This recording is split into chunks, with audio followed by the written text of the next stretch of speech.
ভগবদ গীতার ৩০তম উপদেশ হল অশ্বমেব ভুক্তব্যম কিতম করম শুভাশুভম।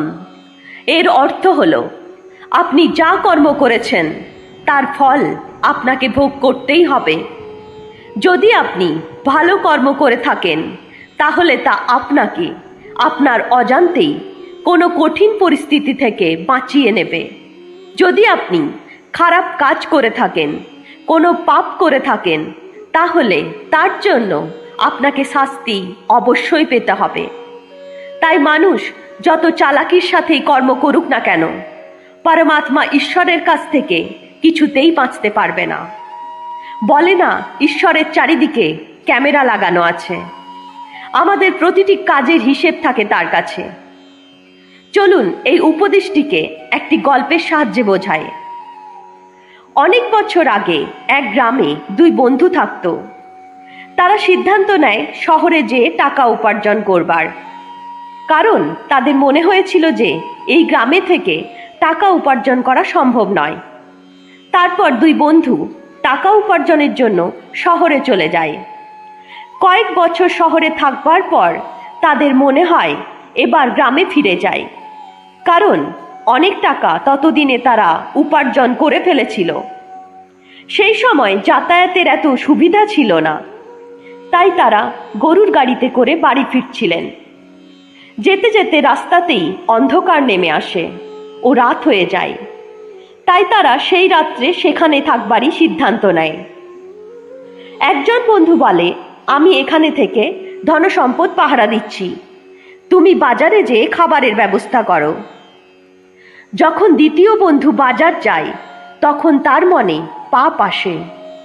সে ভাবে তার বন্ধুকে যদি এই জঙ্গলে মেরে ফেলা যায় তাহলে সব টাকা পয়সা আমার হয়ে যাবে, তা না হলে একে অর্ধেক ভাগ দিতে হবে।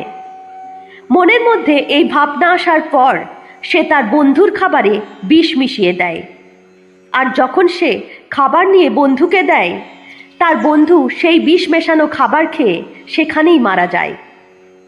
পরের দিন সে সব ধনসম্পদ নিয়ে বাড়ি ফিরে যায়।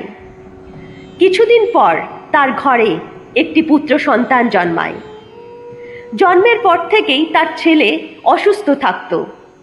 সে তার জীবনে যা কিছু উপার্জন করে তার সবটাই তার ছেলের চিকিৎসার কাজে ব্যয় হয়ে যায়। ছেলে বড় হতে থাকে আর তার সব টাকা শেষ হতে থাকে। যখন তার ছেলে আর একটু বড় হয় তখন তিনি তার ছেলেকে জিজ্ঞাসা করেন, তুই সব সময় অসুস্থ থাকিস কেন?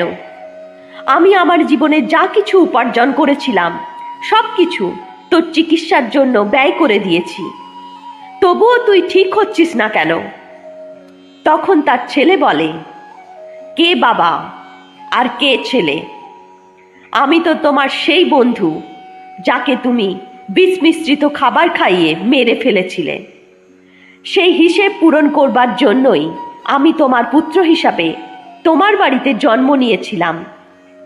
এখন আমার হিসাব পূর্ণ হয়েছে, আর তাই এখানেই আমার জীবন সমাপ্ত হচ্ছে। গীতার এই উপদেশ আমাদেরকে এই শিক্ষাই দেয় যে কেউ নিজেকে যতই চালাক, যতই বুদ্ধিমান ভাবুক না কেন, যদি কেউ ভুল করে থাকে, কোনো পাপ কাজ করে থাকে, তাহলে আজ নয়তো কাল তাকে তার শাস্তি পেতেই হবে। জয় শ্রীকৃষ্ণ।